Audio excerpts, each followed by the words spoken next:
Thank you all for being here today. We're excited once again to present our annual GOH Travel Scholarship program. In a few minutes, Deidre Brady, our 2015 winner, will share the remarkable tales of her journey. Deidre is the third recipient of this award, created to honor the legacy of our firm's founding partners, Greg Nedak, who believed and continues to celebrate a love of learning through travel. The award offers HBG Design employees the opportunity to travel anywhere in the world, to experience other cultures, discover new ideas, and research a topic or topics that you are passionate about. One of the most significant differentiators of Deidre's application when she applied for the GOH Travel Scholarship was the way it literally immersed the jurors in the experience it described. You could feel how Deidre was connecting passions for both subject and place. One juror even remarked that this application stood out as very applicable to the work we do, was filled with intention, and she had a distinct plan to bring back and apply the course of study on our approach to design. Deidre described a balance of personal growth, cultural and architectural inspiration, and thoughtful research impacting the creation of meaningful space, affecting the human experience. Within well-detailed pages that depicted an immersive sensory experience, Deidre demonstrated a passion for discovering the concepts that truly define a great space. Obviously, I'm so grateful for this opportunity. It was such an amazing adventure, such an amazing opportunity for growth, both personally and professionally. So I have a lot of thank yous to give out before we get started. First of all, to Greg Nedak, thank you so much for having the insight to have travel as a passion. It's an amazing way to learn about the world and our profession, so thank you so much. Thank you to the committee who continues to make this travel experience a possibility. Thank you to Terry, Mark, Heather, Tamara, in my case, Brandon and Thor, and everyone who continues to support this effort. A huge thanks to Lindsay Gray, who's been my personal technical savior, both when I had laptop crashes internationally and AV issues here. Thank you to everybody who helped to put together the exhibition and this presentation. Jennifer, Camille, John, Morgan have been invaluable helping to get this all together. And finally, I'd like to thank the principals of HBG for continuing to make this a possibility. It's an invaluable opportunity, and for a firm of our size, I'm just stunned that we're able to do this for our firm and for our employees.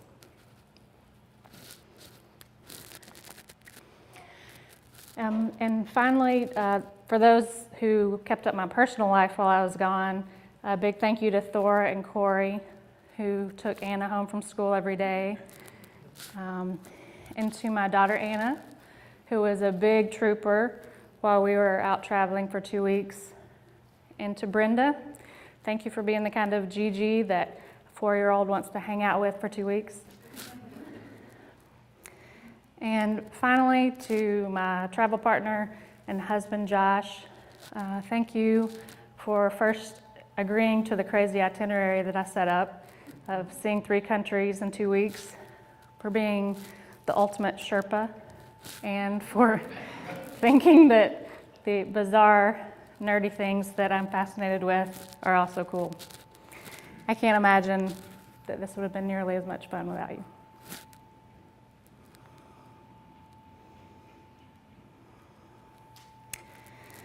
So the concept for my study, my GOH Travel Scholarship, was to study biophilia and experiential design in the Alhambra in Granada, Spain, and the Therme Bals in Bals, Switzerland.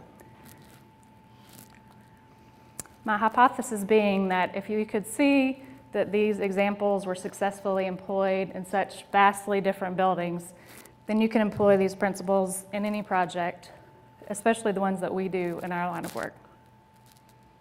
I'm not going to cover all of the patterns of biophilia in this presentation. I think most of you know a lot about them. But if you do want to learn more about biophilic design, Terrapin Bright Green has a great website where you can find this information. and this checklist of design principles that you can incorporate into your work. So we started out from Memphis and made our way first to Barcelona, then down to the southern tip of Spain, across to Tangiers, back to Granada, and finally to Switzerland, to the area around Grindelwald, and finally to Valls.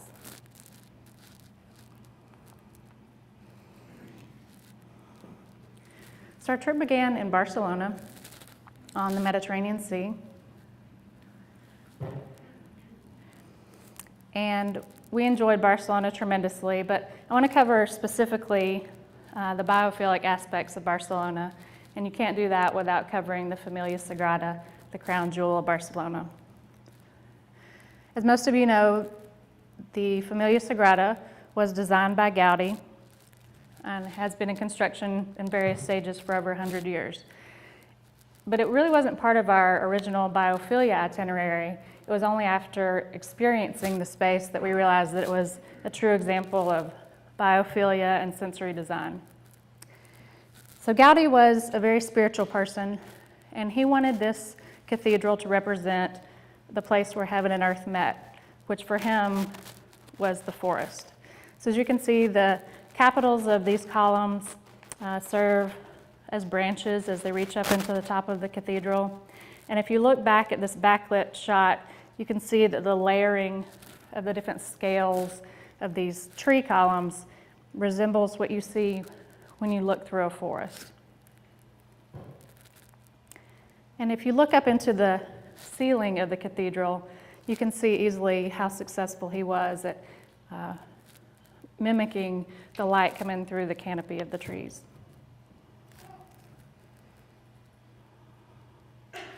He also mimicked the effects of dappled and diffuse light as it filters through the leaves of trees in a forest. You can see on this circular staircase the same type of patterns that you see resembled here in this shot to the right. And perhaps one of the most amazing biophilic strategies that he employs is the connection with natural systems. So by using the solar orientation of the building, Gaudi is able to transform the interior of this building into a massive sundial. So as the sun comes up in the eastern sky, it strikes these windows, which are a cool palette, and starts to throw light, colored light, onto the ceiling. First subtly, and then as the day progresses, it becomes more and more intense.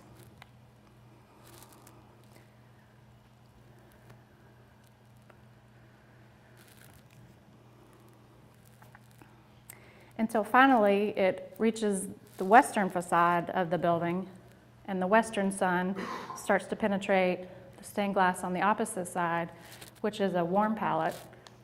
Again, first subtly, and then with more and more intensity, until in the late afternoon, the interior is ablaze with light.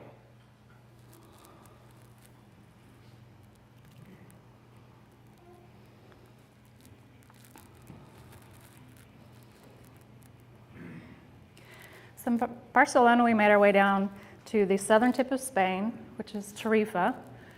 It's mostly a tourist spot for British travelers, but it makes for a great stopping off point for day trips to Morocco. We stayed in the old walled city in this traditional riad, which is an Islamic-style hotel with a courtyard and water feature. And we chose our hotels primarily based on how many biophilic elements they had, and this one was remarkable.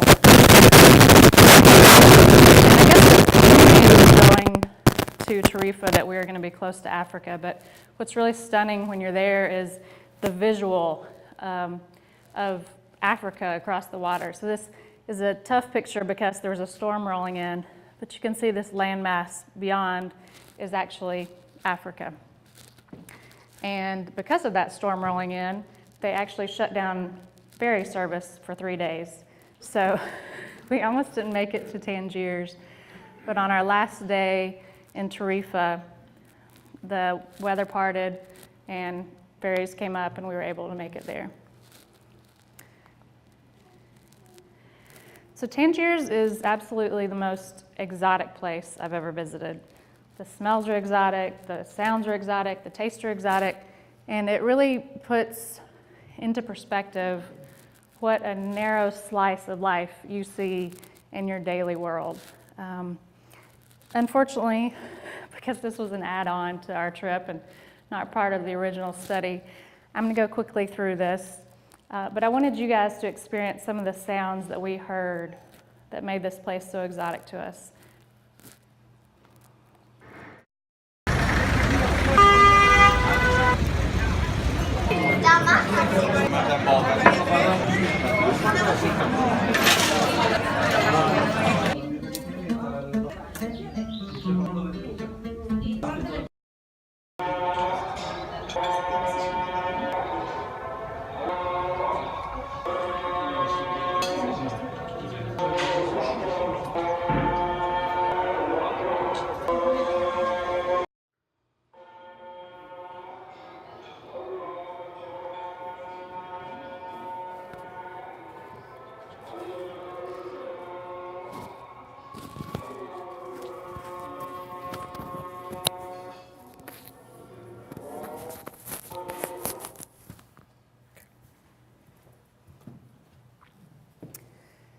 Okay, from Tangiers, we made our way back to Tarifa and then drove about 3 hours up the coast to the city of Granada.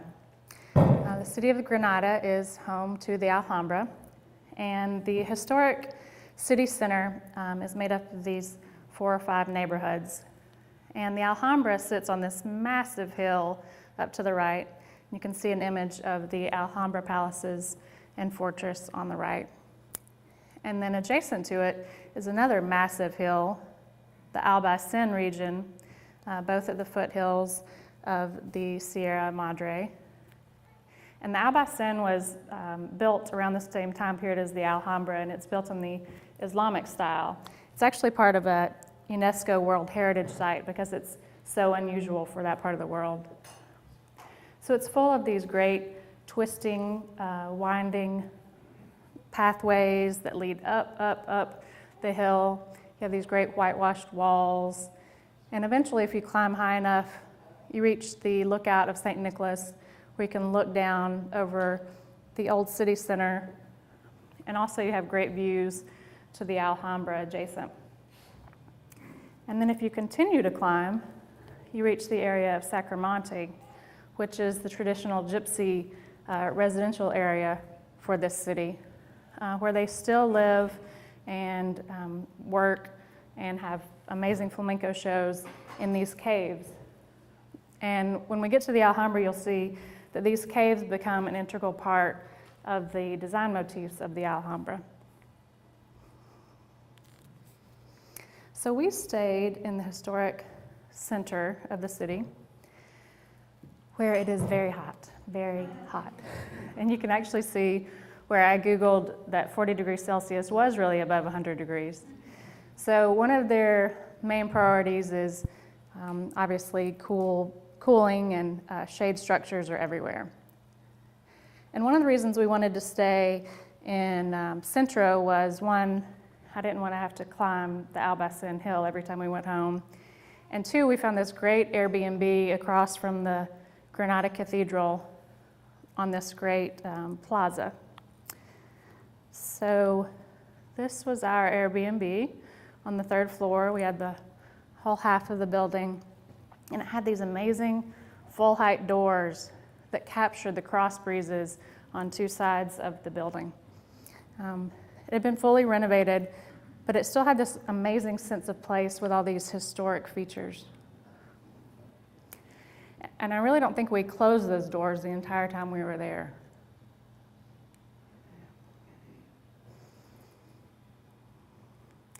There are also all these tea shops around the perimeter of the courtyard, so the smells that came in with the cross breezes were just amazing.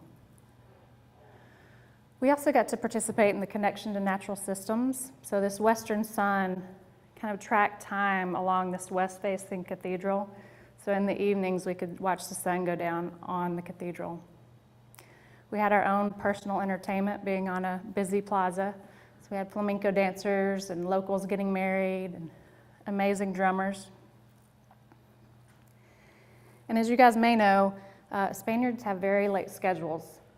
So they start dinner about 9, and then their second round of entertainment starts about 11 or 12. So that's when our second round of courtyard entertainment began. And it's kind of hard to see in this video, but those two little girls are about 4 years old, and it's midnight, and they are having the time of their lives while their parents finish up dinner at the cafe adjacent.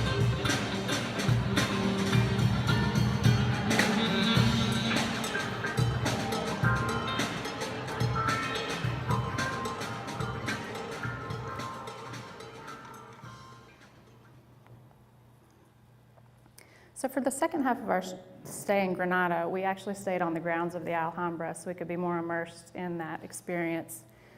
And this hotel is part of the El Parador chain of hotels in Spain. And it's a really interesting program. The Spanish government has all these historical buildings that they've converted into luxury hotels. And the profits from the hotels actually pay for the upkeep of the monuments. So this was built in the Islamic style around the same time as the Alhambra palaces. So it has lots of the same elements from these Islamic styles. Interior courtyards, running water. And one of the amazing benefits of this interior courtyard is that it floods the corridors with beautiful natural light throughout the day.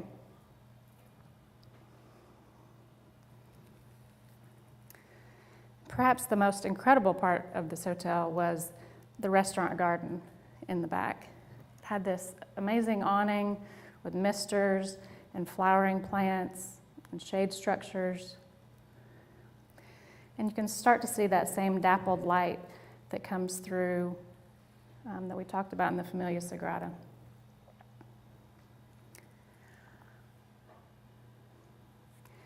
There was also the pairing of this biophilic concept of prospect, or the idea that people enjoy open expanses and views, which this one certainly had.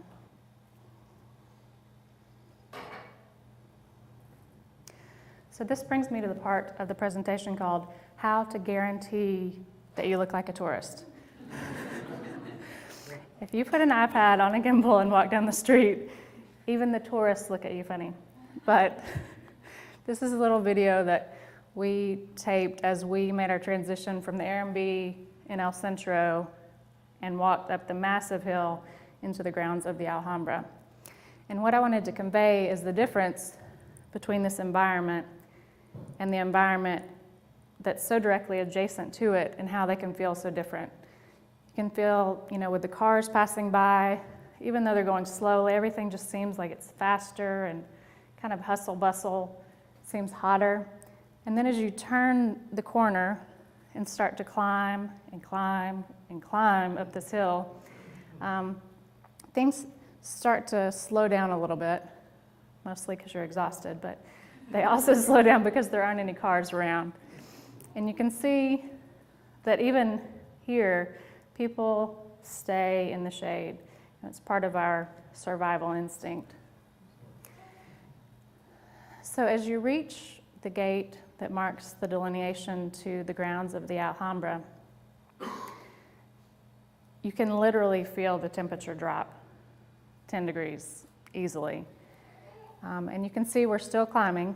And if you want to see how steep this really is, check out this bench as we're coming up on it. There's at least a 6-inch difference in the legs.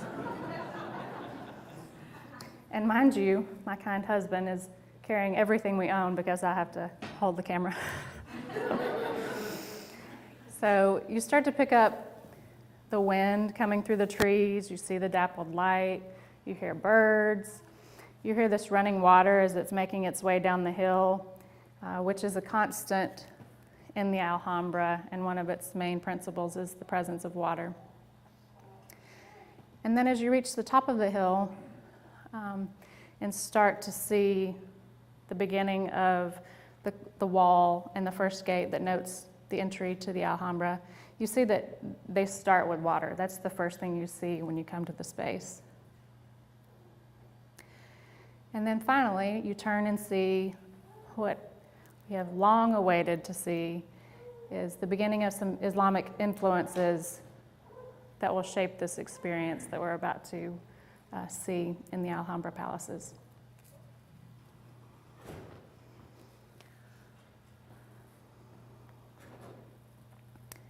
So a little background on the Alhambra palaces.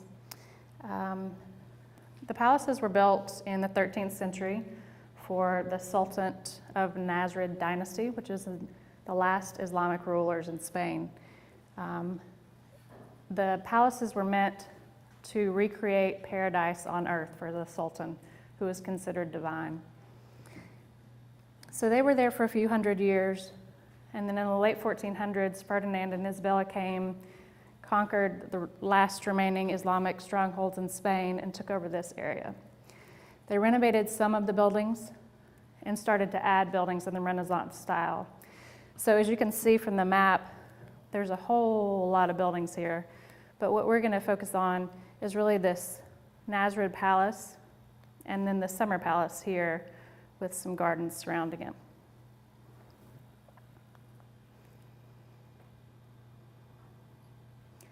So this is probably the most well-known image of the Alhambra Palace. This is the Court of Lions, and this would have been what a visitor to the throne room, someone who was coming to visit the royals, would see, and it was designed to impress the visitor. Obviously, in an arid climate, the presence of water was a really big deal, but they took it up a notch and created this fountain, which also served as a clock. So on each hour, one of these lions would spurt water, designating what the hour was. So imagine walking up that hill, coming out of that 104-degree heat, out of direct sun, and into this shaded courtyard where the temperature is already reduced even more because of all these fountains throughout the space. And then further, you can see beyond that sun striking the courtyard. So you see the heat beyond, but you feel the shade. Also, the courtyard serves as a thermal chimney, so that hot air is getting pulled up and out, and that breeze is going across your skin to help cool you off. Again, water's present everywhere in the Alhambra, and this helps to cool the area, as I said, but also as a reminder of the wealth of the Sultan.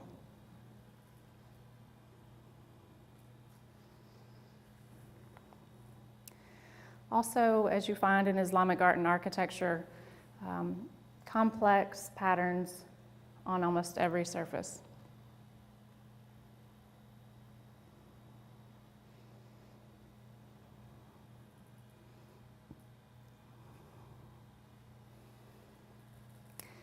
And as you look at this view, you can start to see with that backlighting, you get the same effect that we saw in the Familia Sagrada with these thin, slender columns and the layers.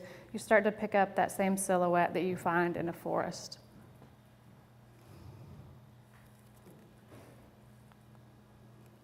So courtyards are one of the mainstays of the Alhambra Palace and its design themes.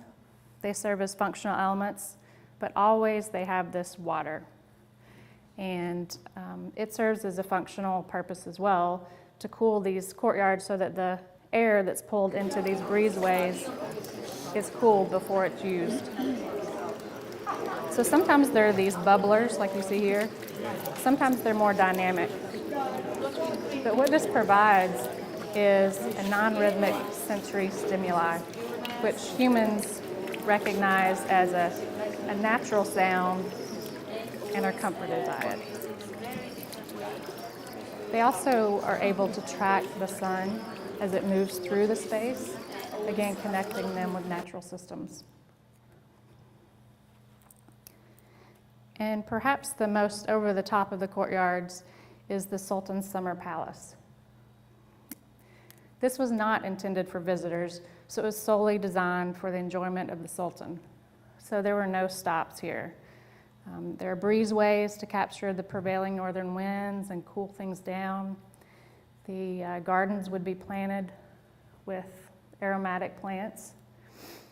And again, what you don't see in these pictures is the way that the light on the water produces a visual non-rhythmic sensory stimuli, which does the same thing as the auditory version, relaxes people and makes them feel like they're in a natural environment. So as you move further into the interior of the space, the thermal delight just grows and grows. It's 104 degrees outside, but inside these rooms, it is literally cool. So this is the throne room where the Sultan would have taken visitors. And you can see that there's a mix of a massive open space and then these smaller areas of refuge, as it's known in biophilic terms. These protected niches where people are more to scale in the environment. And of course, complex patterns throughout. And what you're not able to see in these images is the way that the natural sunlight comes into the space and completely activates the entire space. It gives reflections to the tile. It makes the plaster reliefs have depth and texture. So I apologize in advance for the audio, but here's a little video that captures a little bit of what that sun does to that space.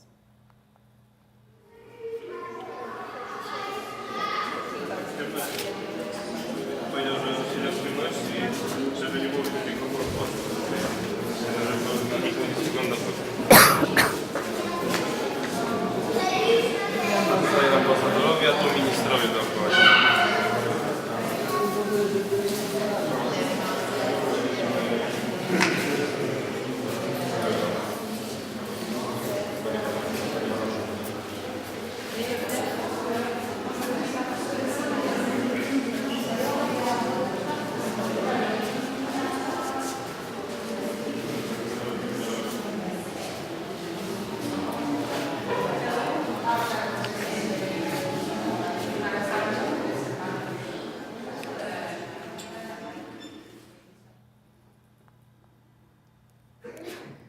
So oftentimes in biophilia, patterns are paired together to make them stronger than they would be alone.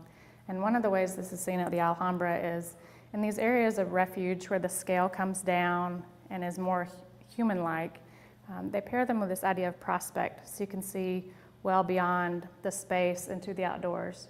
So you have the comfort of that smaller scale space, but the openness that is beyond. And this brings us to the idea of complexity and pattern in Islamic architecture. So in Islamic architecture, it's forbidden to represent the human form. That's considered idolatry. So instead, artists and architects represent God's next creations of nature. And the way they do this is abstractly in most cases, but it's by using repeating geometric patterns and fractals. And these are things that humans are very comfortable with because we recognize them in nature. Think of honeycombs, petals, flowers as they develop. And they also represent nature more directly in the pattern of biomorphic forms.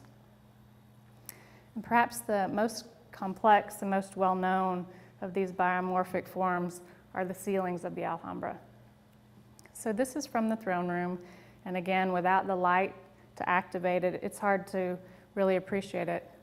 But this is an incredibly complex wood and metal inlay, and as you progress through the space, that metal picks up flickers of light, and it's almost like looking at constellations in the night sky. This is another ceiling in one of the rooms of the Alhambra.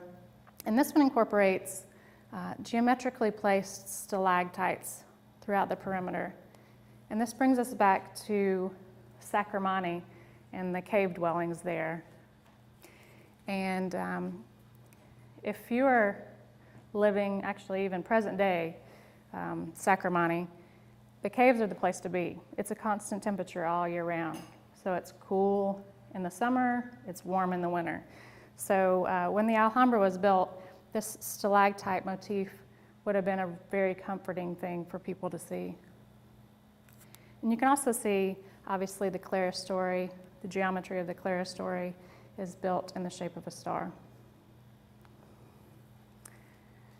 Another complex ceiling in the Alhambra, incorporating the use of the stalactites again, but this one is using the form of a flower.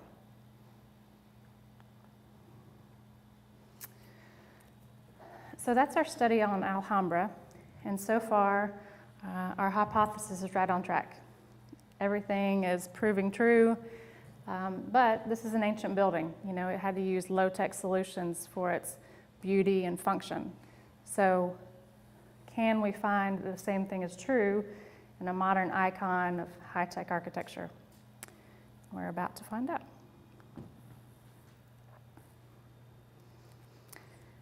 So from the Alhambra, we traveled to Switzerland. We spent a little bit of time here in the Grindelwald area before going to Valls in the eastern part of Switzerland.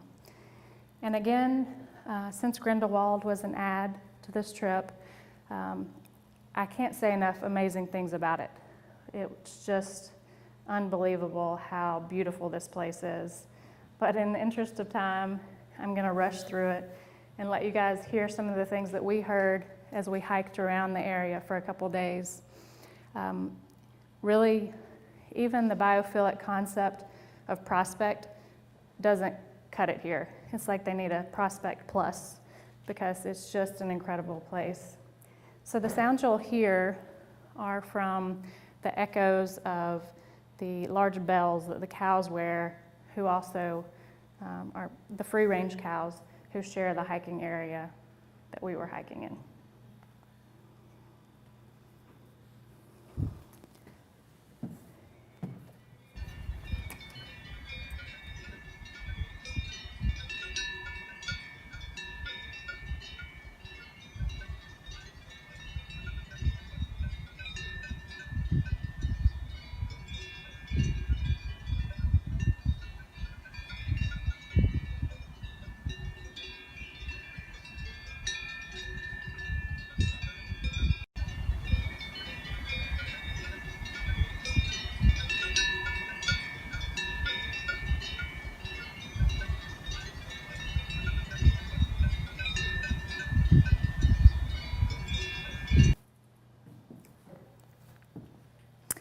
Okay, now to the second part of our study.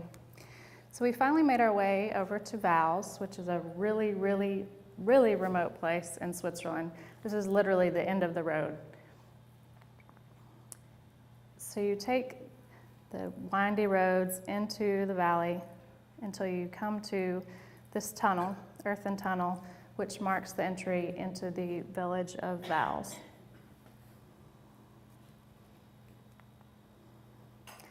This is the view looking at that tunnel as you are about to enter Valls.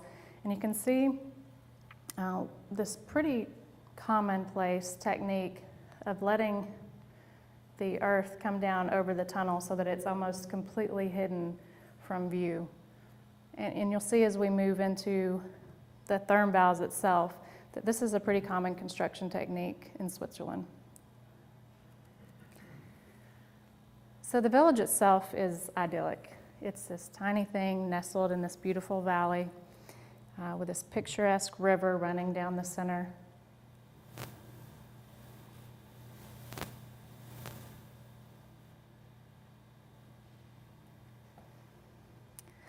And this is actually one of the few places in Switzerland where they use stone as a roofing material because they have this amazing Valser quartz, which becomes part of the building blocks of their construction. And this is a view looking down to almost the entirety of the village of Valls.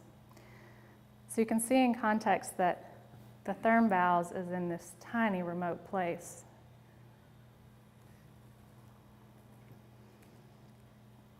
Which brings us to the Thermvalls itself. But before we can get into the details, you really have to understand some of the context of this building to really understand what a brilliant solution it is.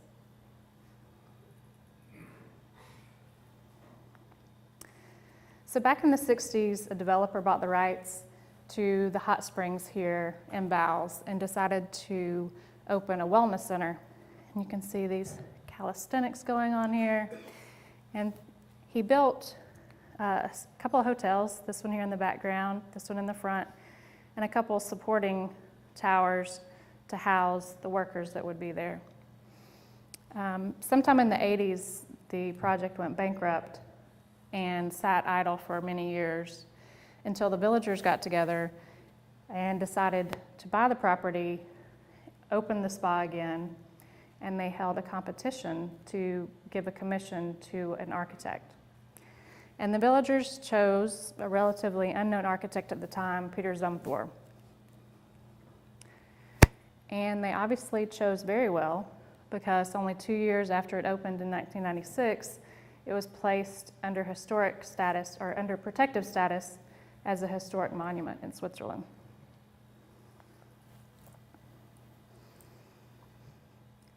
So after the success of the Therme Bowles, the villagers thought, hey, these architects might know something. So they started inviting all these starchitects to do renovations on the property. This is a recently completed porte cochere by Morphosis. And before that, they had Pritzker Prize-winning architects come in and redesign their existing hotel rooms. First, Tadeo Ando, then Kingo Kuma, and most recently, Tom Main has completed a series of rooms for them that is just opened. And then there are the master suites, which come complete with a helicopter ride from Zurich to the site. And I'm going to have to win a lot of back-to-back GOH scholarships to stay in that room, but it's on the bucket list. So this is the Ando room, the room that we stayed in first. And you can see this is part of marketing shots because there was obviously no snow when we were there. But everything about this room is focused on the connection to nature. You have this beautiful frameless glass that looks out beyond. And you can see how the entry to the room starts to open up and direct your attention to that glass. These rooms are tiny. They are about 200 square meters, which is about 215 square feet. So every inch is detailed. Looking back to the entry, you can see how the walls start to splay out, and there is this beautiful integrated closet system behind this slat wall. And when you're working in 215 square feet, you use every technological advantage. They use this electric current glass so that even in the shower, you could have views out through the windows. An interesting thing about the way the full guest experience is shaped at the Bowles, no TVs in any of the hotel rooms, only these tiny radios. And the idea being that you're not supposed to be in your rooms, you're supposed to be out in nature or at the Bowles enjoying the spa. They had these LED light strips for transitions between finishes, and this was the tiny hardware for that beautiful frameless door. And of course, lighting, mechanical was all controlled from this central location. And this is a view of our room, seeing the greenery beyond and the light, how it floods into the room in the afternoon.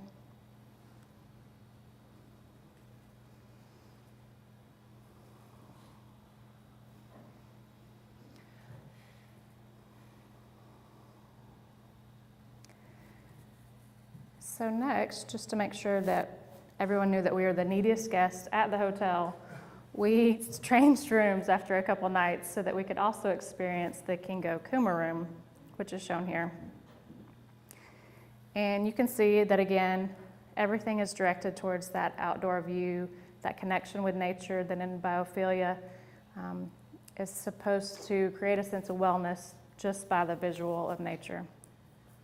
Again, we're working with that 200 square meters, and the footprint's about the same, except the shower's pulled out into the center of the space in this example, although it's kept completely clear as not to block views to the outdoors. Detailing is exquisite in this room. The millwork is impeccable. Everything is integrated. You can see the integrated mirrors there. Everything's thought of. And although our camera really didn't do it justice, the integrated lighting in this room was phenomenal. It didn't have the hot spots that our camera represented. It just created this nice warm glow on the fins as they came down the wall. And you can see in this, you could see in that central view how small the rooms really are, even though when you walk in, it feels really expansive. And again, no TVs, only radios in these rooms.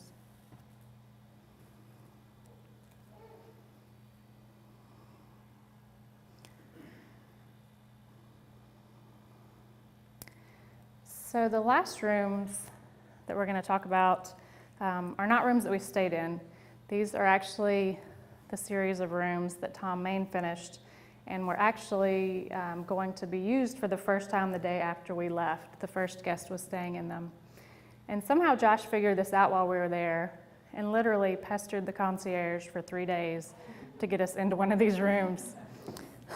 So there's actually a wood version and a stone version. And this is the stone version that we saw. Again, everything's about the connection to the outdoors. You have this dark frame, framing your view to the outdoors and your connection with nature. And obviously the difference here is that the materials are more rugged. They are stone, that balsa stone that we mentioned before, which is referenced to the spa itself. And we're working in the same footprint, but a slight variation. You have this massive shower in the middle that is obviously the high point of the room. It is absolutely amazing.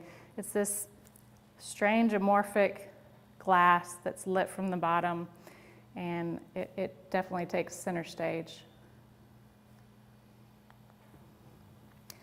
And then in the interior of the shower, there's this very beautiful steel element that comes across the ceiling, down to support the mirror and the shower head, and then turns back and again turns down to the floor.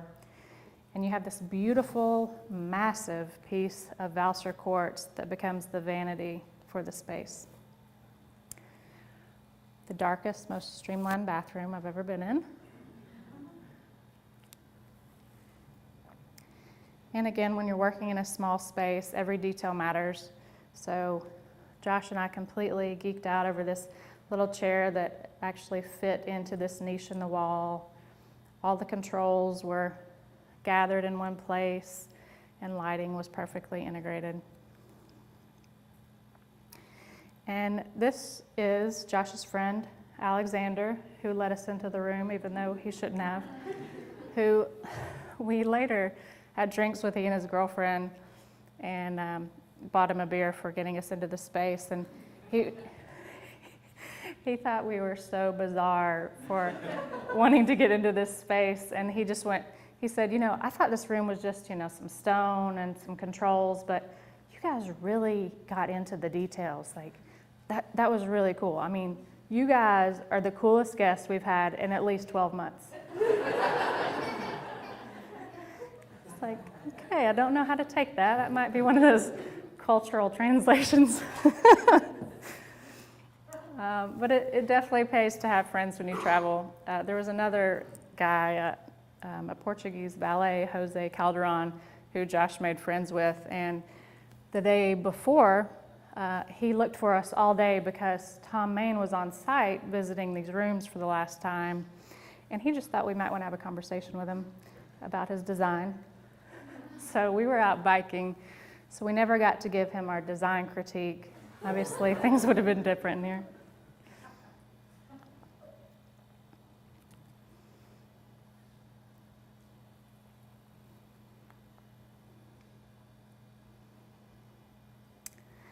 So finally, we make it to the spa itself. So when Zumthor was commissioned for this spa, the villager said, you can come up with your own program, but we have a few constraints. First being that you have to build in this location. You have to use Valser quartz, and you can't block any of the views from this hotel to the landscape beyond.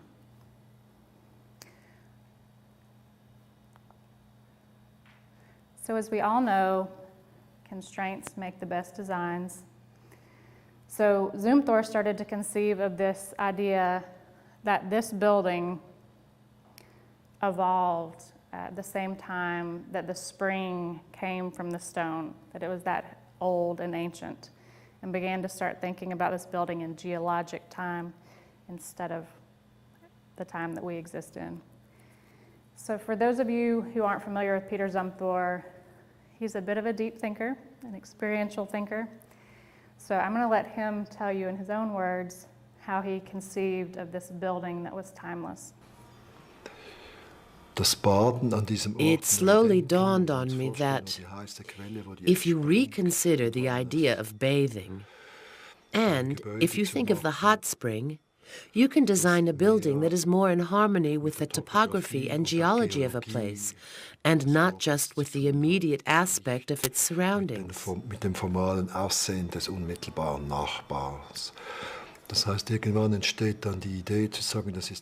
The idea came to me of a bath born of the mountains, just like the hot spring is born of the mountains. The water gushes out there, and that also has its dimension in geological time.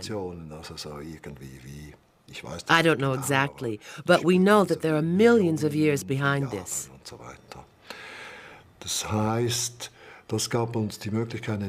So, that gives us the possibility of thinking that this building has always been there, before all the others.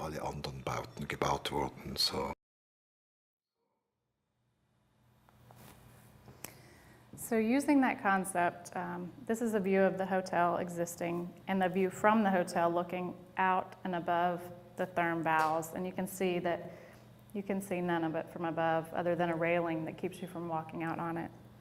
And then as you step down the hill, you can slowly begin to see it erode and peel away. And using this incredible Valser quartz that changes its appearance from whether it has a reflection from the sun, whether it's a cloudy day, whether it has moisture on it, this building starts to peel back and reveal itself as it makes its way to the front facade.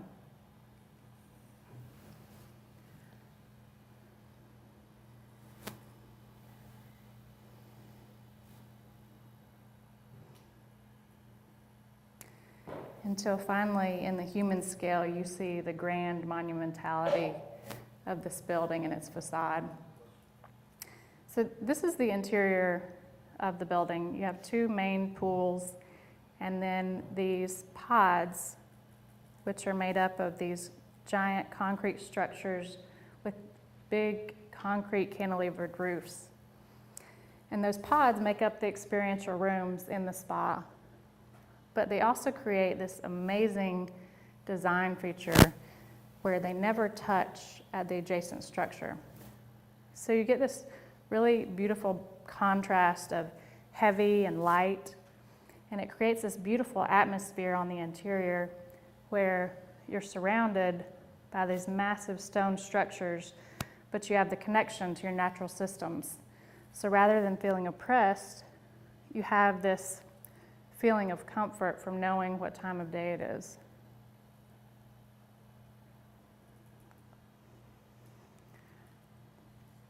So this is a plan of the therm, and it would be a fool's errand to try to recreate to you my experiences here.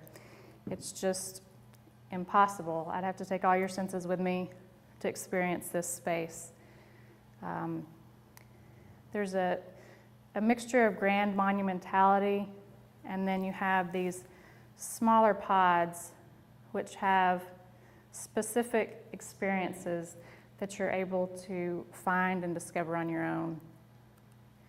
And part of the beauty of this interior is tied to the biophilic concept of mystery or discovery, and how you make your way through this space and then into these compressed areas where you discover on your own what type of experience is there. So I'm going to let Peter Zumthor explain what he feels the proper experience, bathing experience, is intended to be in this program. Bathing becomes an almost mystical or mythological ritual of cleansing and relaxation. You find this in the Christian faith with its baptism.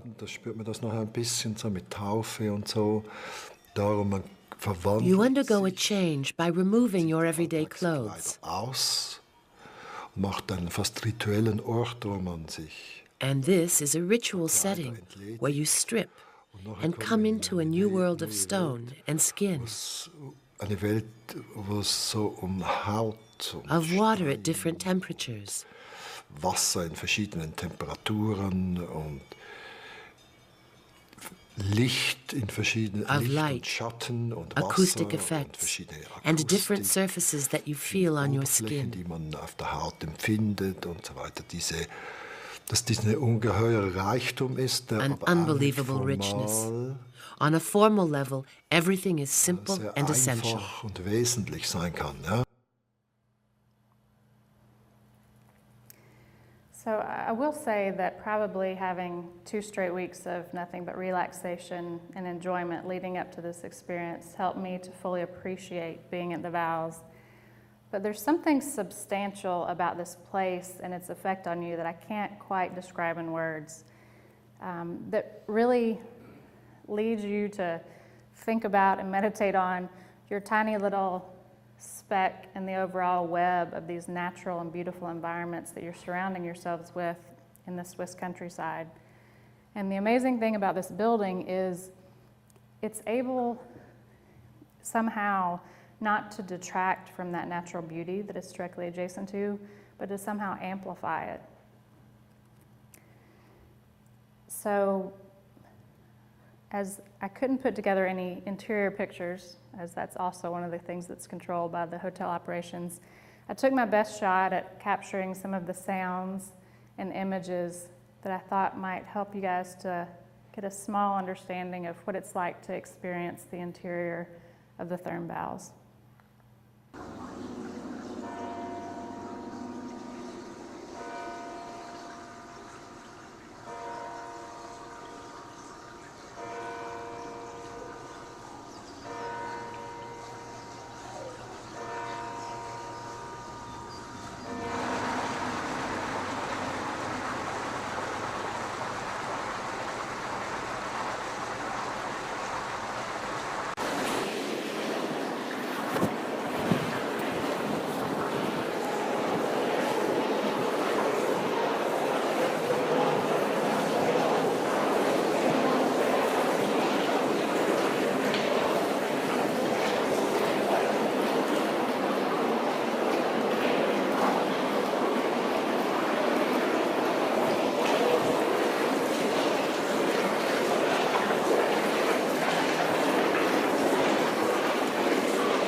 So what we found is that the therm valves was a masterpiece of biophilic design and experiential sensory design. It deserves everything you've heard about it. It's truly an iconic and amazing building. It's able to create a natural setting in a built environment that you don't even recognize as a built environment.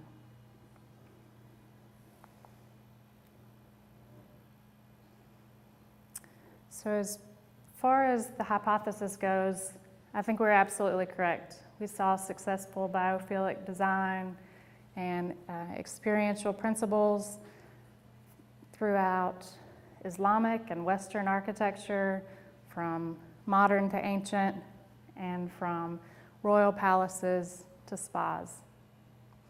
So if we can see these things successfully employed through these vastly different buildings, I hope that you'll try to employ these things on your own projects so that we can even more successfully design experiences for our clients.